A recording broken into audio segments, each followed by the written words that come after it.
Temos entre nós cultos que são inteiramente voltados para a prosperidade, onde as pessoas são motivadas a cultuar a Deus, para que recebam de Deus algum tipo de benefício material, desde prosperidade financeira até libertação de males temporais, um casamento, um negócio, um apartamento, um carro, alguma coisa. Como é que essas coisas, elas são proibidas ou ruins para o cristão?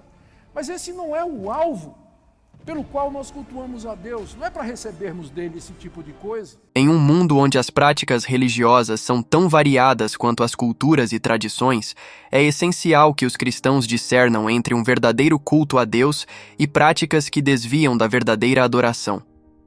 Muitas igrejas, infelizmente, podem se afastar dos ensinamentos bíblicos e adotar formas de culto que não agradam a Deus. Mas como podemos identificar quando o culto da igreja está errado? Quais são os sinais de alerta que devemos observar? No vídeo de hoje, vamos explorar um tema crucial para todos os cristãos: os sinais que o culto da igreja está errado. Este é um assunto vital para a saúde espiritual da comunidade de fé e para garantir que nossa adoração seja genuína e centrada em Deus. Para nos ajudar a entender esse tema, vamos ouvir um trecho de uma pregação do teólogo Augustus Nicodemos, baseado no livro de Malaquias. Não se esqueça de se inscrever no canal e ativar as notificações para não perder nenhum conteúdo importante.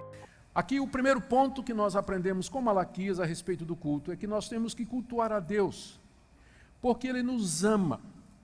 E esse amor não é medido por bênçãos materiais, e sim pela eleição.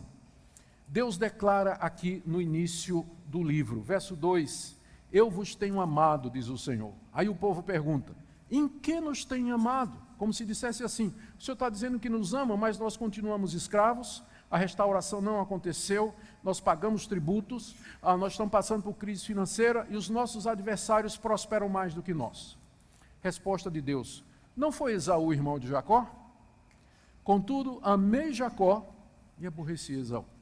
A prova do meu amor é que eu elegi vocês, eu predestinei vocês para ser o meu povo, e essa é a razão pela qual vocês deviam me cultuar, e não porque vocês estão recebendo prosperidade material.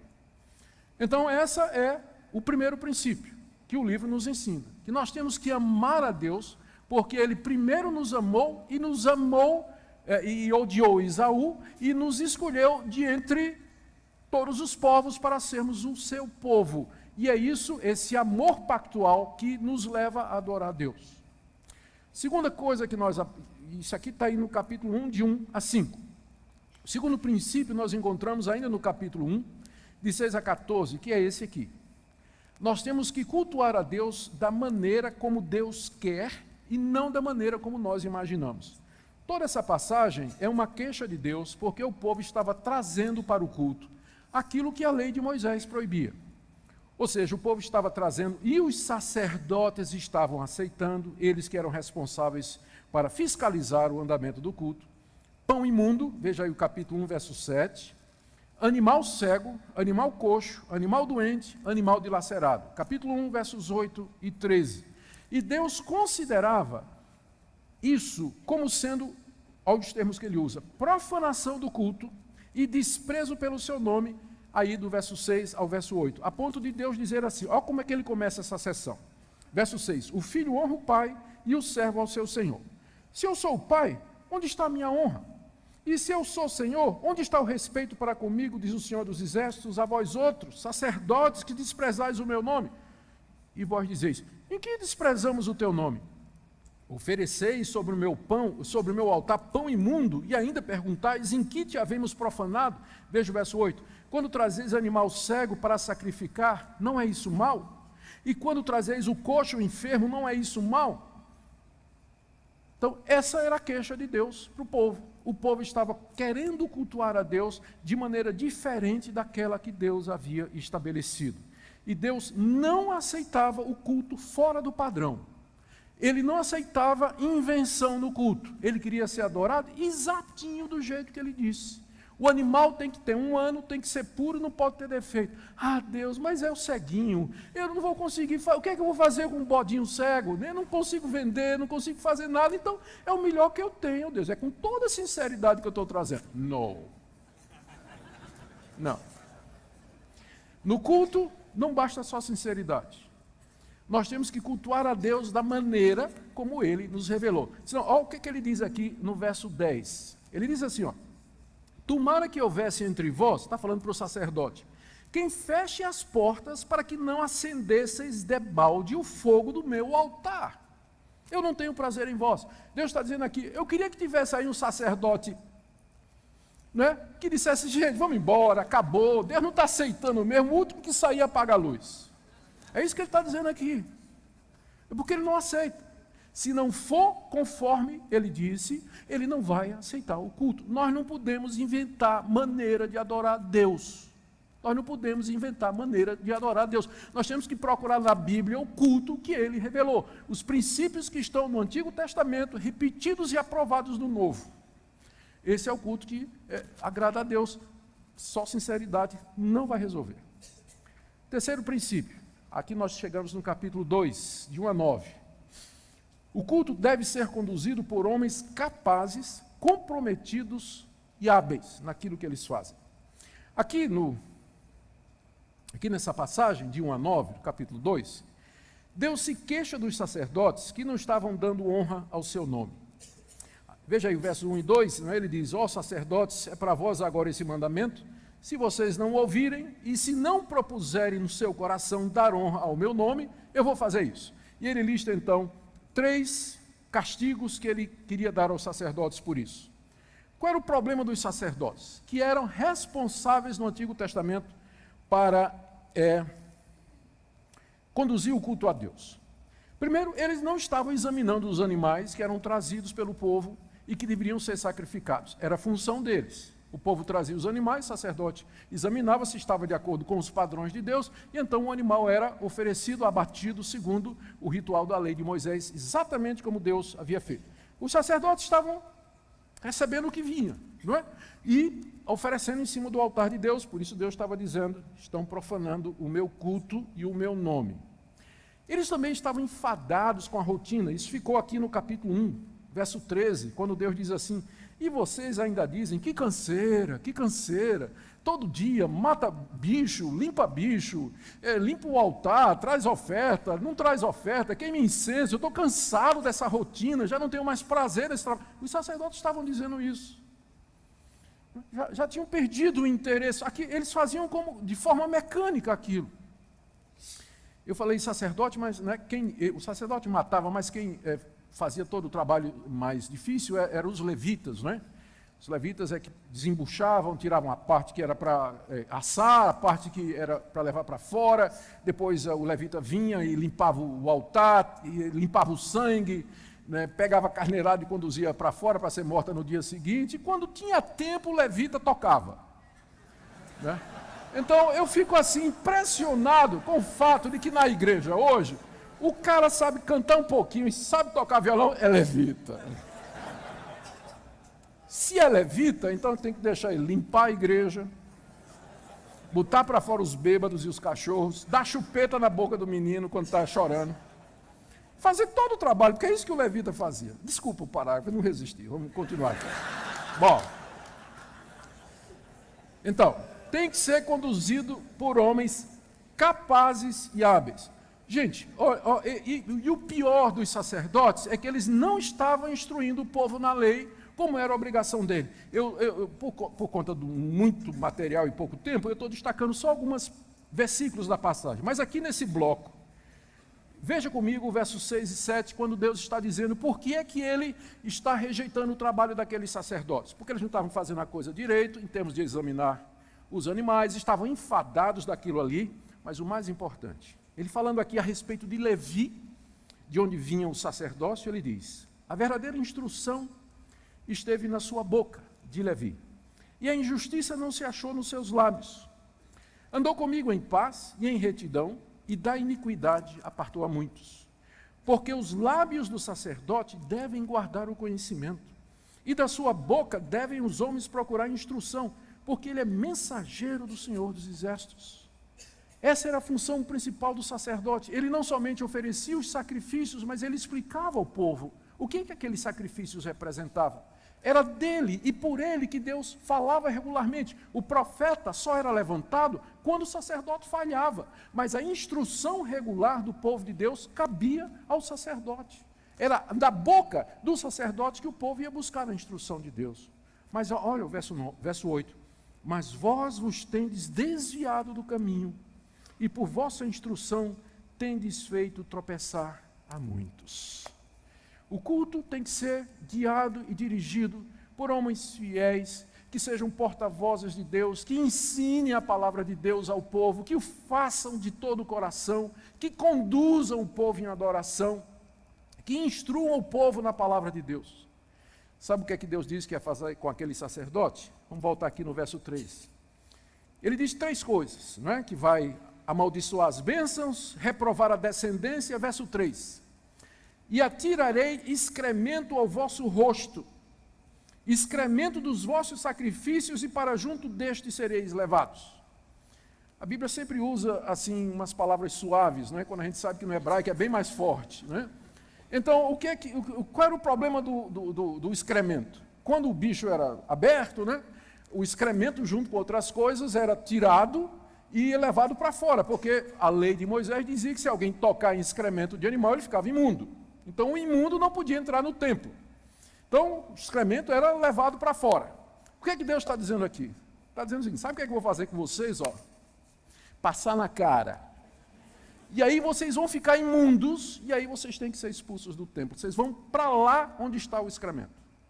É isso que Deus, é a linguagem que Deus usa, como é que ele vai tratar a liderança que não faz o que devia fazer e não assume a responsabilidade que devia assumir quando foram convocados por Deus para presidir o culto de Deus.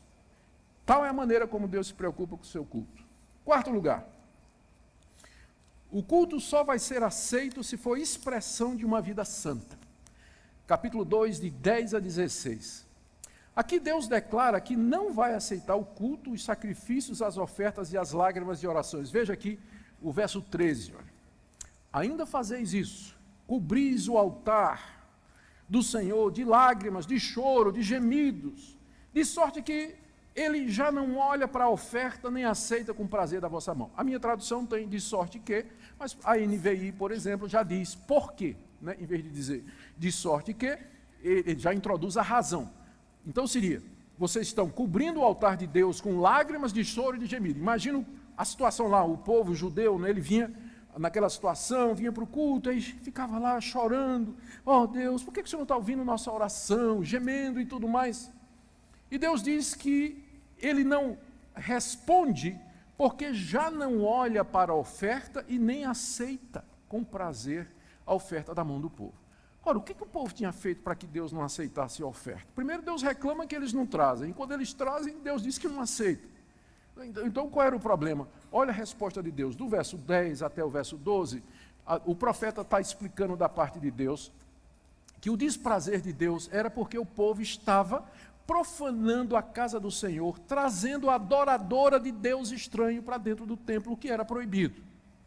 Através dos casamentos mistos, o povo de Deus estava casando com gente que tinha outros deuses, com gente que professava ou seguia falsos deuses, e não faltavam deuses ali naquela terra, deuses pagãos. Eles estavam cercados pelos amonitas, moabitas, filisteus, os sírios, toda aquela turma estava por ali, fenícios, e cada um deles tinha um panteão de deuses.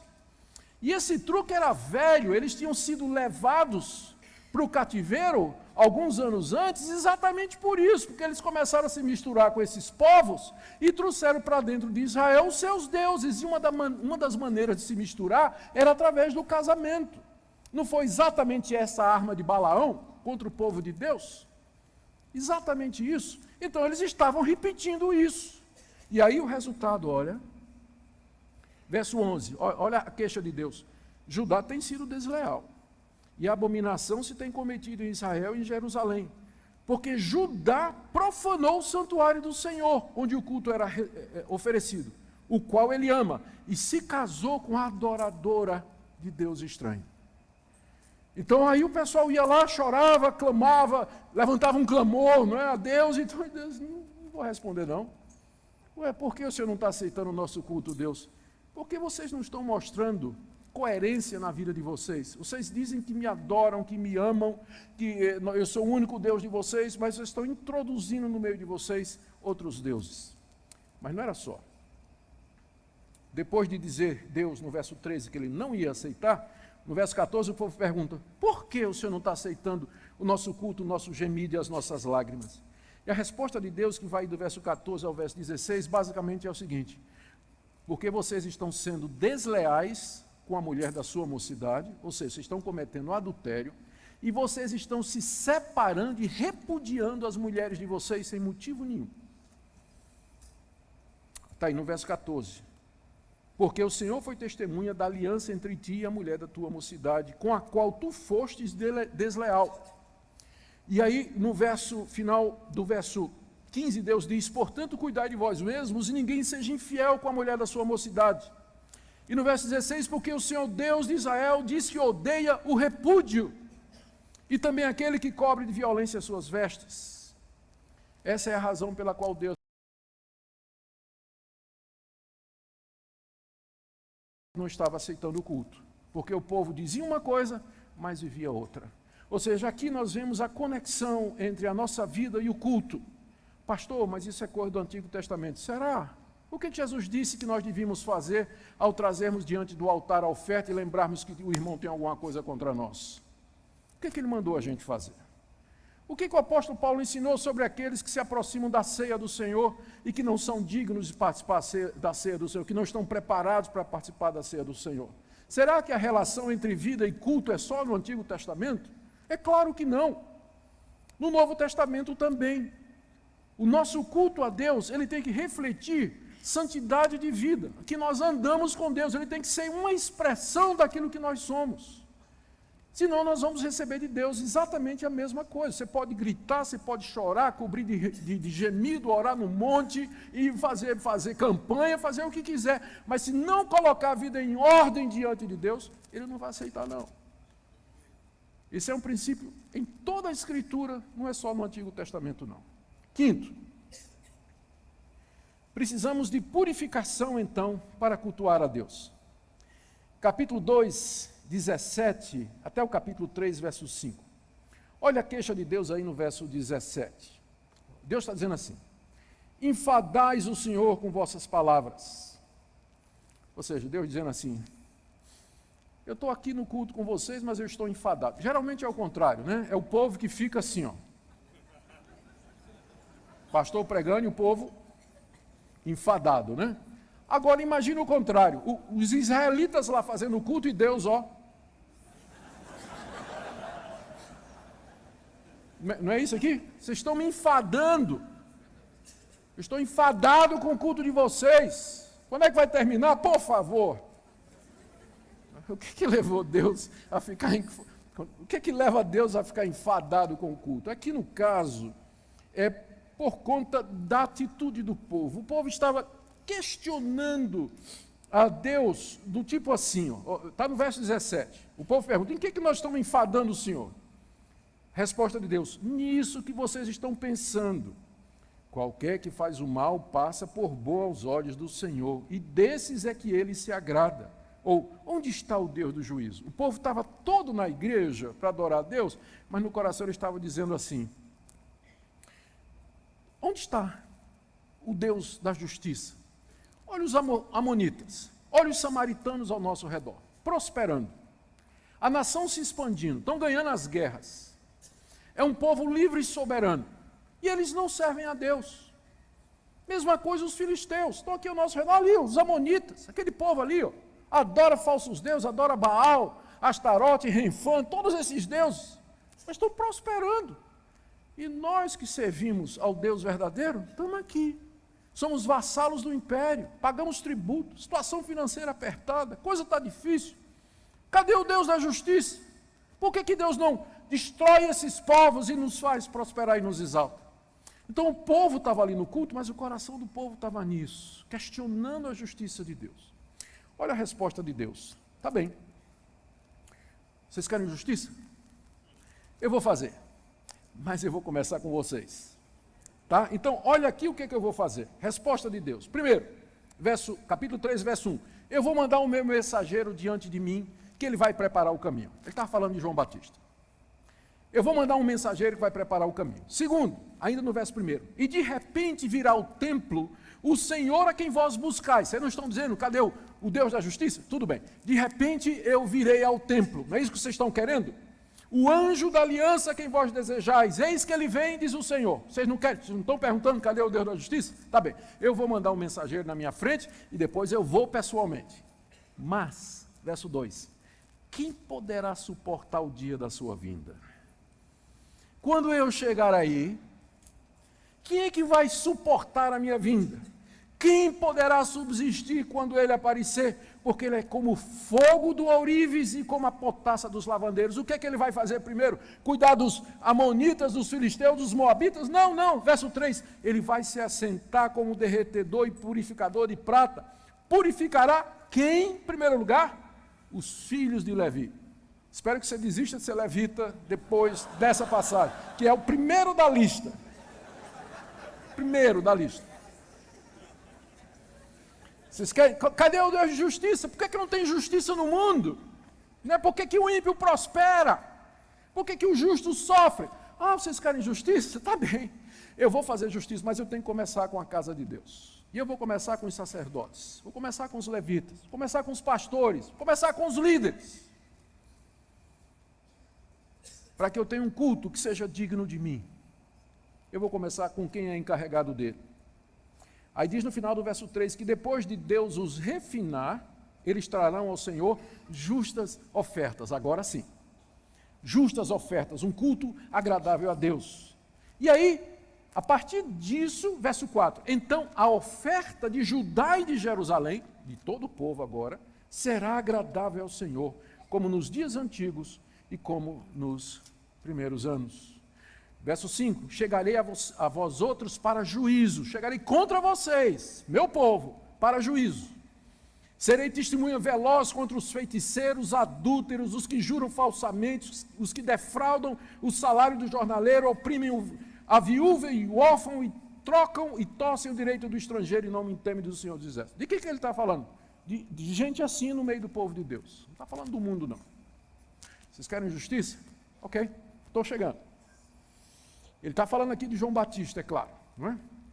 E João Batista preparou o caminho para o anjo da aliança que veio ao templo. E ele, com seu sangue precioso, purificou os filhos de Levi e o povo de Deus. E agora, pelo sangue de Jesus, nós podemos oferecer a eles sacrifícios agradáveis. É disso que Malaquias estava falando, de um novo sacerdócio, de uma mudança, porque a lei não podia aperfeiçoar nada.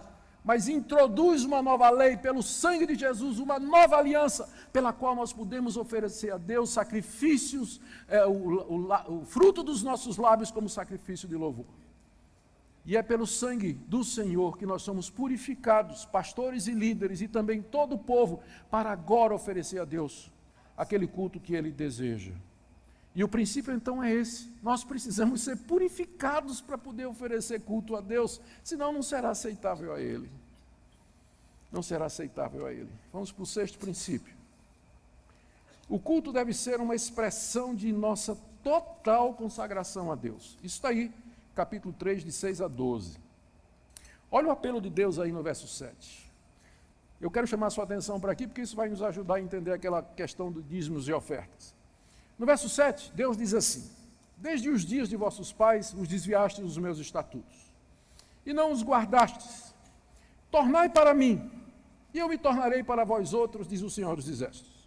Então, o primeiro apelo de Deus aqui, primeiro ele denuncia o povo. Vocês sempre foram rebeldes. Como os pais de vocês, vocês também. Mas então, voltem para mim, tornem para mim. Aí o povo pergunta no final do verso 7, e que havemos de tornar? Tornar para o Senhor? Mas eu pensei que estava tudo bem entre nós e o Senhor. O Senhor está falando como se a gente tivesse se desviado. E Deus diz, sim, vocês estão desviados mesmo. Vou dar só um exemplo. Por exemplo, vocês acham que o homem pode roubar a Deus? Roubará o homem a Deus? No verso 8. Aí o povo, e Deus diz, todavia vocês estão me roubando. uma expressão ou um exemplo de que vocês se desviaram de mim é que vocês estão me roubando. O povo pergunta, mas roubando? No verso 8, vós me roubais e dizeis, em que te roubamos? Resposta de Deus, nos dízimos e nas ofertas. A queixa de Deus, porque o povo estava roubando nos dízimos e nas ofertas, não é por causa dos dízimos e das ofertas, mas que o roubo nos dízimos e nas ofertas representava esse desvio de Deus. Deus não está preocupado com 10%, com dinheiro disso ou daquilo, mas quando isso se torna uma expressão do desvio do nosso coração. Que a primeira questão dele é, vocês têm que voltar para mim. Voltar? Nós estamos desviados? Então sim. Mas em que, Deus? Vou dar só um exemplo. Vocês acham que o homem pode roubar Deus? Não, mas vocês estão me roubando. Roubando nós sim, nos dízimos e nas ofertas. Não é que eu não preciso do dinheiro de vocês. Mas é que o órgão mais sensível do homem e mais difícil de se converter é o bolso. E quando o bolso é convertido, significa que tudo mais já se converteu.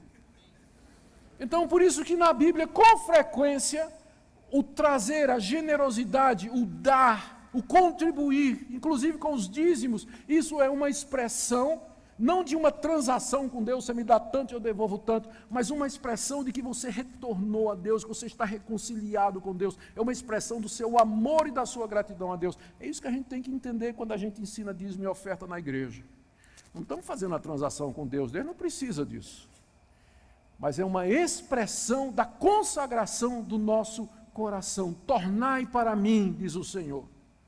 E uma das expressões de que nós tornamos é exatamente se nós somos capazes de meter a mão no bolso. Mas Zaqueu que o diga. Zaqueu que o diga, se isso não é verdade. Agora vamos para o 7º ponto. Capítulo 3, de 13 a 18.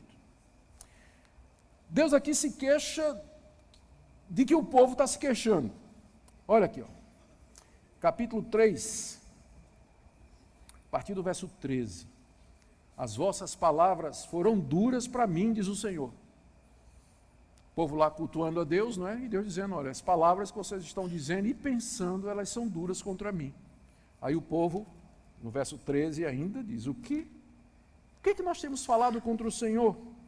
Aí no verso 14, Deus responde, vós dizeis, inútil é servir a Deus. Em que nos aproveitou termos cuidado em guardar os teus preceitos e andarmos de luto diante do Senhor dos Exércitos? Ora, pois, nós reputamos por felizes os soberbos. Também os que cometem impiedade prosperam, sim, eles tentam o Senhor e escapam.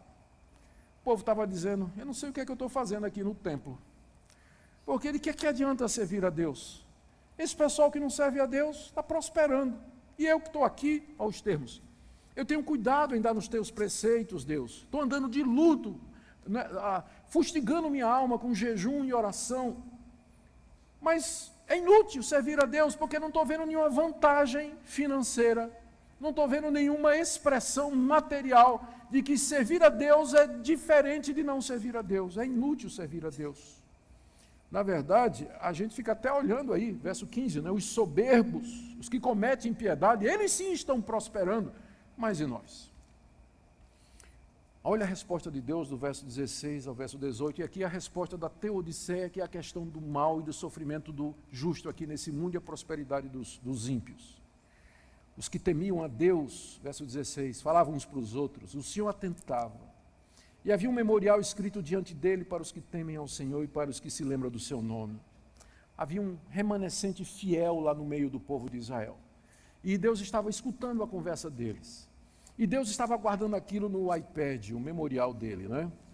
E diz, estes serão para mim um particular tesouro naquele dia que preparei. Essa é a resposta de Deus para o problema do mal. Há um dia que ele preparou. E naquele dia, verso 17, poupá-los-ei como um homem poupa a seu filho, então vereis a diferença entre o justo e o perverso, entre o que serve a Deus e o que não serve. O que Deus diz é o seguinte, não vai ser aqui que você vai ver a diferença entre quem serve a Deus e quem não serve a Deus tão claramente. Mas eu tenho um dia preparado em que essa diferença vai ser cristalina. E até que esse dia venha, Você deve me cultuar, não por aquilo que eu lhe dou, mas por aquilo que eu sou. O Deus que lhe amou, em vez de lhe odiar, ou de desprezar, ou de não eleger os outros. O Deus da aliança, o Deus que lhe oferece perdão, o Deus que lhe oferece acesso e o privilégio de você chegar à sua presença e servir-lhe e adorá-lo. A esperança aqui é escatológica. O profeta aponta para aquele grande dia. E aqui no capítulo 4, de 1 a 6, ele termina falando quando esse dia vai chegar. Eis que vem o dia, verso 1, arde como fornalha. Todos os soberbos e todos os que cometem perversidade serão como restolho. O dia que vem os abrasará, diz o Senhor dos Exércitos, de sorte que não lhes deixará nem raiz nem ramo. Essa é a resposta de Deus para o questionamento do povo. Eu estou vendo os ímpios prosperando, mas a prosperidade deles é ilusória, é temporária, é passageira, porque eis que vem o dia em que eles arderão como a relva do campo. Mas para vós outros que temeis o meu nome, nascerá o sol da justiça, trazendo salvação nas suas asas. Saireis e saltareis como bezerros soltos na estrebaria. E nesse dia eu vou virar pentecostal. Saltar feito bezerro, né? Pisarei os perversos, porque se farão cinza debaixo das plantas de vossos pés, naquele dia que preparei, diz o Senhor dos Exércitos. Ou seja, a resposta de Deus para aqueles que dizem, vale a pena cultuar a Deus hoje? Vale a pena ir para a igreja? Dar dízimo e oferta, me consagrar a Deus, viver uma vida santa, viver uma vida reta. Se aqui eu perco meu emprego, eu fico doente, eu passo por dificuldade, e esses ímpios aí, esse pessoal corrupto, prosperando, tem saúde, tem felicidade, será que vale a pena cultuar a Deus? A resposta de Deus é o seguinte, vai chegar o dia em que você vai ver que valeu a pena. Onde vai ficar clara a diferença entre quem serve a Deus e quem não serve. E naquele dia vai nascer o sol da justiça, trazendo salvação nas suas asas. E você vai pular de felicidade como um bezerro quando ele é solto lá do curral. E você vai louvar a Deus eternamente. E você vai ver a justiça de Deus contra os ímpios.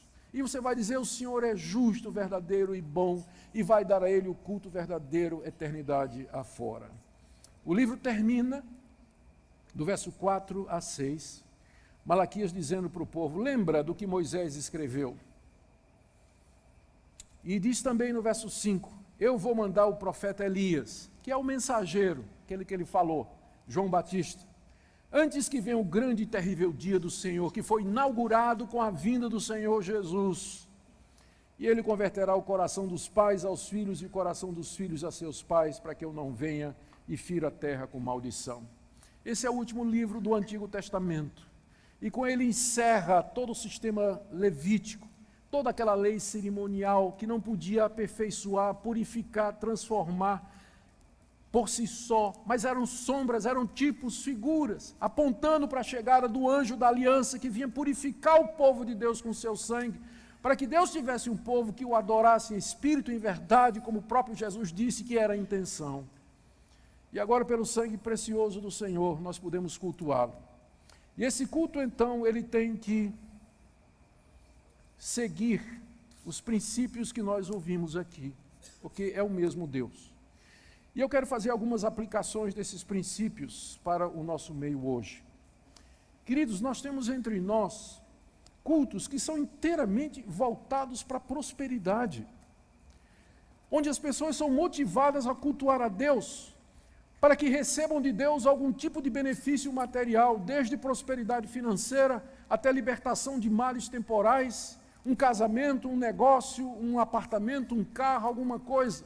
Como é que essas coisas, elas são proibidas ou ruins para o cristão?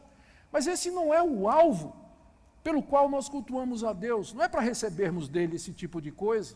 A resposta de Deus, quando o povo perguntou, em que o Senhor nos ama? A resposta de Deus foi, porque eu elegi vocês e não o irmão de vocês. Eu amei Jacó, mas não amei Esaú. A resposta de Deus foi a eleição, foi a redenção, foi o perdão de pecados prometido e oferecido antes da fundação do mundo, concretizado na plenitude dos tempos com a vinda do Cordeiro de Deus. Essa é a razão pela qual nós vamos cultuar. cultos voltados para a prosperidade ou solução de problemas materiais, é um desvio do padrão que Deus nos revela na Escritura. E se você faz parte de uma igreja onde isso acontece, eu queria que você reconsiderasse participação nessa igreja. Reconsiderasse. Ou se você está aqui e é um pastor que promove esse tipo de coisa, pensando em encher a igreja e atrair novos membros com isso, eu queria que você pensasse no que você ouviu nessa noite. O que é que a palavra de Deus nos diz a respeito da evidência do amor dele? Não é prosperidade financeira. Deus pode nos dar isso, mas não significa evidência do favor dele.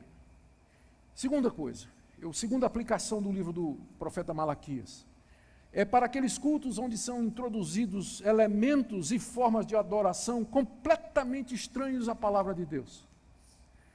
Gente, às vezes eu não acredito que eu vejo no YouTube. Eu talvez devia parar de ver essas coisas, porque eu fico nervoso com esse tipo de coisa. Mas é cada coisa que é feita em nome de Deus. Eu fico pensando, por exemplo, na introdução de elementos judaicos no culto evangélico. Nós acabamos de ver aqui a decretação da falência do sistema veterotestamentário. É isso que o livro de Malaquias está dizendo, não funciona. E aponta para uma nova realidade que está chegando. É assim que fecha o Novo Testamento, o Antigo Testamento. E no Novo Testamento, os escritores bíblicos, os apóstolos particularmente, eles nos ensinaram isso, que todo o sistema levítico de culto do Antigo Testamento no templo era sombra, era simbólico, era profético, apontava para Jesus Cristo. Então, por que eu vejo hoje nas igrejas evangélicas, pessoal trazendo a Arca da Aliança, pastor usando chapeuzinho de judeu, estola de judeu, com o menorá lá, aquele candelabro lá, na mesa, né? Dizendo que Jesus tem que ser chamado de Yeshua, senão que ninguém sabe o nome dele. A reintrodução das festas judaicas. Por que eu vejo isso?